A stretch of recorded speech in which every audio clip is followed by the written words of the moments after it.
안녕하십니까. 대전세종연구원 세종연구실의 김웅주입니다. 저는 그 세종시 의회에 의뢰를 받고서 세종시 의회 조직과 관련된 그 대응 방안, 그리고 이제 지방자치법 개정에 따라서 지방의회가 앞으로 어떻게 나가야 될지에 대한 대응 방안을 모색하기 위한 연구를 수행을 했습니다. 그래서 내용은 좀 긴데요. 간략간략하게 정리해서 발표드리도록 하겠습니다. 예. 지방자치법 개정에 따른 세종시 의회 조직 분야의 대응 방안에 관한 연구를 수행을 했습니다. 목차는 다음과 같습니다. 내용이 굉장히 많아서 그냥 보시는 대로 이렇게 넘어가도록 하겠습니다. 지방자치법이 전부 개정되면서 지방의회 인사권이 독립됐습니다. 103조에 이제 나와 있고요. 그리고 정책 지원 인력들을 보강할 수 있게끔 이제 구성을 하게 되었습니다. 그래서 지방의회 역할이 강화되고 인사의 독립권을 가져간다는 측면에서 실질적으로 지방의회 역할이 강화된 측면은 있지만, 그럼에도 불구하고 지방의회 조직권 그리고 인력의 운용권과 관련된 것들이 아직 한계가 있습니다. 세종시는 특별자치시임에도 불구하고 그런 특례들이 여러 가지 조직과 인사에 관련된 특례가 부여해 있음에도 불구하고 아직까지도 다른 자치단체와 유사하게 그러한 조직과 예산권에 있어서도 부족한 상황입니다.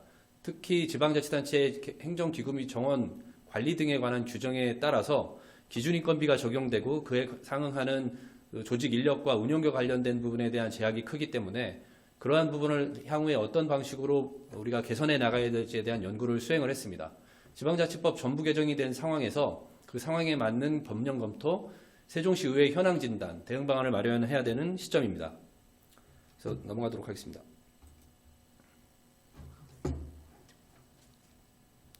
예, 국정과제에 이렇게 나와 있고요. 국정과제는 지방자치단체의 역량, 자치 역량과 소통 협력 강화라는 측면에서 지방의회의 자율성, 투명성을 강화하기 위한 측면의 논의가 있습니다. 지금 국정과제에 나와 있고요. 특히 지방시대, 대한민국 어디서나 살기 좋은 지방시대라는 측면에서 진정한 지역주도의 균형발전 시대를 열겠습니다. 항목에 114번 항목에 이제 그 국정과제에 담겨 있습니다. 그리고 지방의 주요 역할과 권한, 법적 근거는 우리들은 다 아실 겁니다. 의결권, 조례개정권, 재개정권, 예산 및 결산에 대한 심의권, 그리고 청원 수리 처리권, 지방의회 의견 제출권, 의회 동의권 및 승인권 같은 것들이 대표적으로 있고요.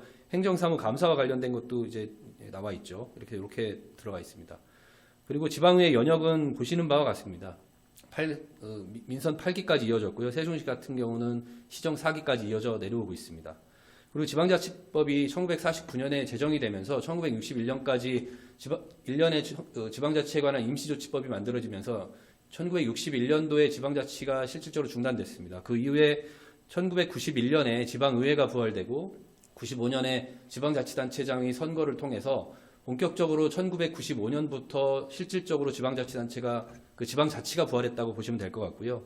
그 과도기적인 과정을 거치면서 22년도에 지방자치법 전부 개정을 통해서 지방의회의 역할을 강화하기 위한 논의가 본격화됐습니다.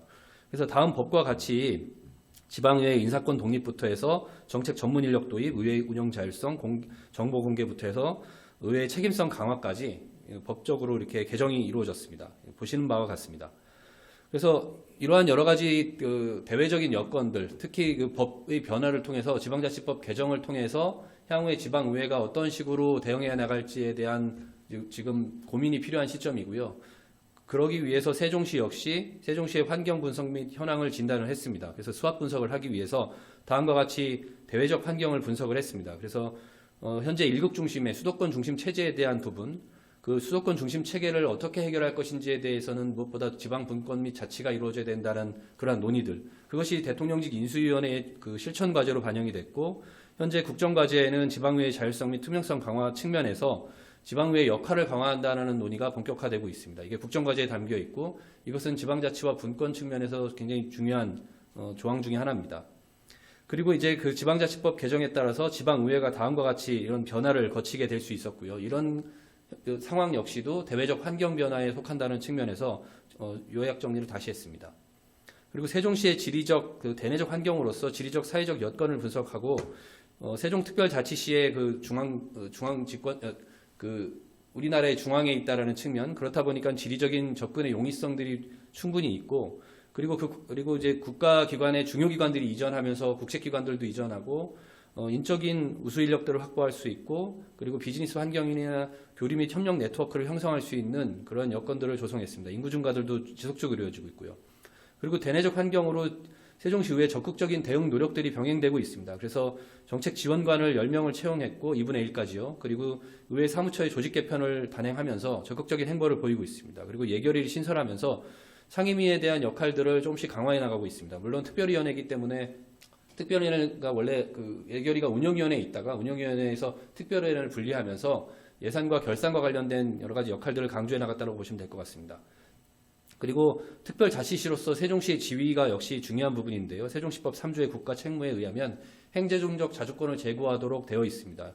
실질적으로 세종시가 행정수도를 완성하는 데 있어서 자치와 분권에 관한 그 의미를 부여하고 그 과정 속에서 중앙의 지원이 있어야 된다는 조항이 법제적으로 담겨 있습니다. 특별법에. 그래서 세종시가 가지고 있는 특례는 관장 기능은 특례형이고 도시형에 가깝기 때문에 특별자치시가 삼류형에 해당한다는 내용을 담았습니다. 그리고 대외 관계로 관계자 분석을 통해서 내부적으로 어떠한 것들이 더 필요한지를 실질적으로 살펴보기 위해서 이해 관계자 분석을 통해서 내부 직원 중심으로 살펴봤습니다. 이 의회 의원들을 살펴보지 못했던 것은 이 시기에 지선이 앞서 있었기 때문에 그때 이제 현직 의원들이 실질적으로 참여하는 데 한계가 있어서 내부 직원을 중심으로 조직 진단을 살펴보기 위한 논의를 했습니다. 그 과정에서 조직 개편 및 대응 방안에 대한 이슈 중에 주요 골자는 전문위원회 기능 강화와 함께 정책 지원 인력에 대한 그 역할과 기능 강화에 대한 측면이 들어가 있습니다. 그래서 상임위에 법안이 넘어갔을 때 그 법안을 검토하고 행정사무 감사하고 예산결산 승인하고 조사하고 이런 것들은 전문위에서 역할을 좀 더 많이 해줘야 되고 그 사전 단계에서의 그 정책 지원 인력, 정책 지원관에 관한 여러 가지 역할 구분을 통해서 이들의 기능을 좀 더 높여야 된다는 것이 무엇보다 중요한 그 이유였습니다. 그래서 그런 것들을 중심으로 강점과 약점 그리고 기회와 위기 요인 같은 것들을 분석을 하면서 이렇게 수합 분석 결과를 냈습니다. 그래서 뭐 기회 요인으로는 지방자치법 개정과 함께 그 지방의회 역할 변화 그리고 국정과제에 담겨 있다는 부분 그리고 위기 요인 같은 경우는 강시장적 구조가 아직도 있고 실질적으로 자치권이 미흡한 부분 그리고 대의민주제에 대한 여러 가지 신뢰성이 이루어갔던 부분들 그 과정 속에서 민주성이 결핍되다 보니까 풀뿌리 민주주의에 대한 요구 수준들이 높아지면서 대의민주제가 그 역할과 정체성을 조금 더 잃어가고 있지 않느냐 뭐 이런 것들이 좀 동시적으로 나와 있고요. 그 다음에 강점으로는 의회 사무처 이제 조직 내부에서의 적극적 대응과 함께 특별법으로서 보장된 세종시의 지위입니다. 그리고 약점으로는 인구 증가의 요구 수준, 그 인구 증가에 따른 행정 수요가 증가하고 그에 따른 여러 가지 그 대응이 필요한데 아직까지는 인력과 이런 것들이 부족해서 예산도 부족하고요. 상임위 구성도 부족하고 조직도 부족하고 이런 것들이 종합적으로 나타나 있어서 위기와 기회 요인과 장점과 장점들이 동시적으로 나타나 있다고 보시게 되겠습니다. 그래서 직무 분석을 위해서 다음과 같이 그 조사 대상 방법, 조사 기간을 이렇게 구성을 했고요. 조사서의 주요 내용을 보시면 업무 구분부터 업무 비중, 직무의 특성을 구분했습니다.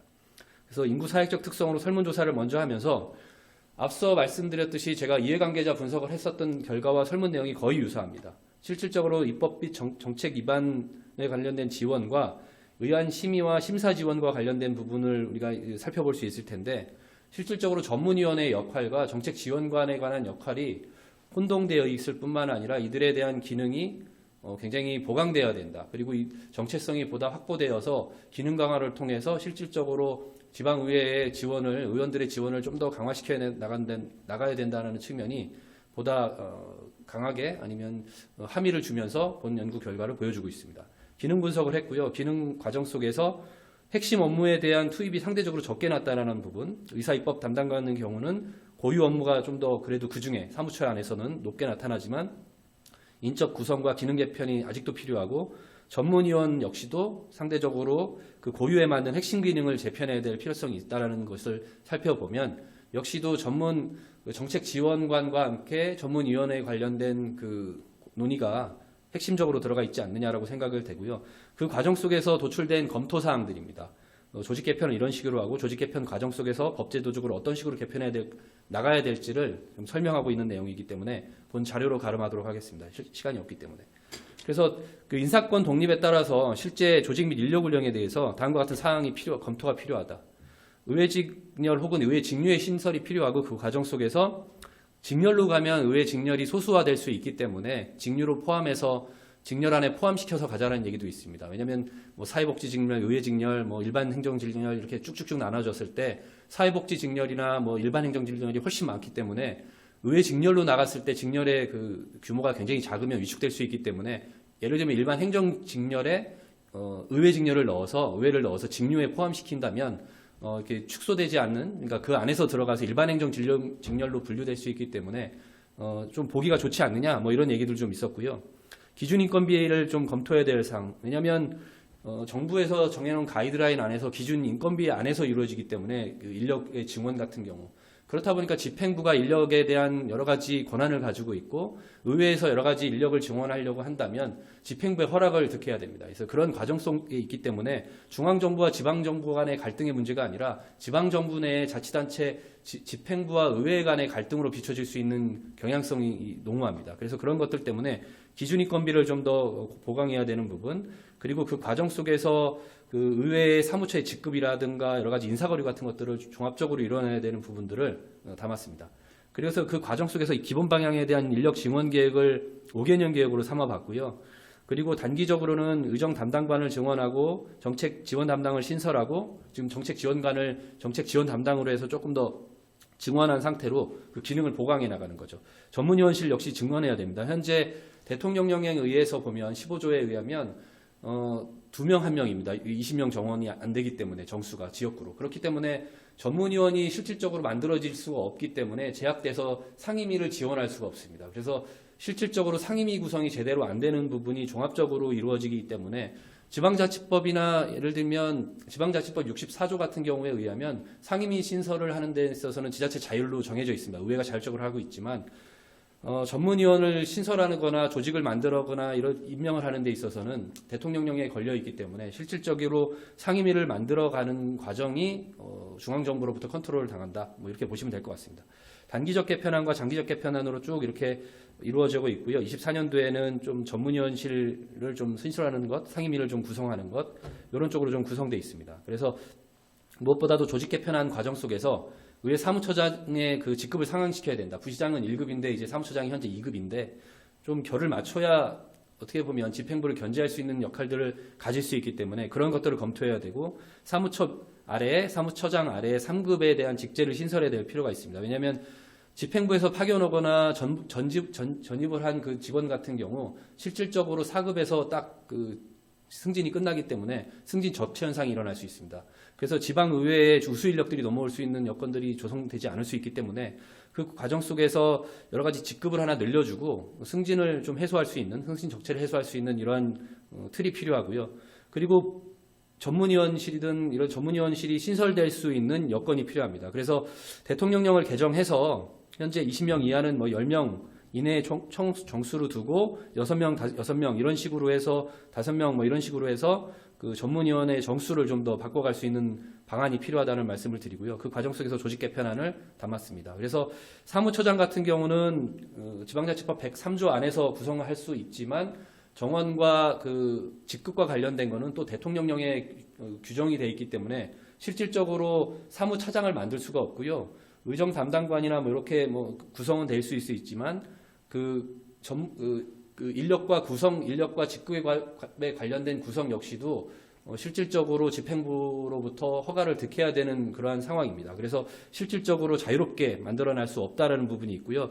전문위원실 역시도 대통령령에 근거해서 전문위원 직제를 그렇게 많이 만들어낼 수가 없습니다. 세종시 같은 경우도 지금 굉장히 제약이 많기 때문에 전문위원이 지원을 해줘야 상임위가 제대로 구성될 수 있다는 측면에서 보면 이러한 것도 개정이 좀 필요하다는 말씀을 드리겠습니다.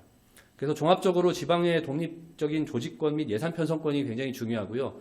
국회 같은 경우는 예산 편성권을 그 직접적으로 처리하는 사무에 한해서는 예산의 어떤 자율적인 편성권을 부여받고 있습니다. 뭐 전체적인 그 국가의 예산의 편성에 들어가지는 않지만 국회 안에서 이루어지고 있는 예산과 관련된 부분은 일정 부분 예산 편성권을 갖고 있다는 것을 보면 실질적으로 지방의회에서도 그러한 부분에 대한 예산에 대한 편성권을 좀 줘야 되지 않겠느냐. 그리고 조직권도 마찬가지입니다. 기준인건비라든가 실질적으로 조직의 운영과 관련된 부분에 대해서는 집행부가 이것을 가지고 있고 이런 집행부가 가지고 있는 권한은 또 중앙정부가 컨트롤하고 있기 때문에 중앙정부로부터 그 권한을 받아온다면 그 받아온 권한을 실질적으로 의회와 공유할 수 있어야 되기 때문에 의회 스스로 조직권을 가질 수 있어야만이 온전히 인사권을 행사할 수 있기 때문에 그러한 것들이 필요하다는 말씀을 드리고요.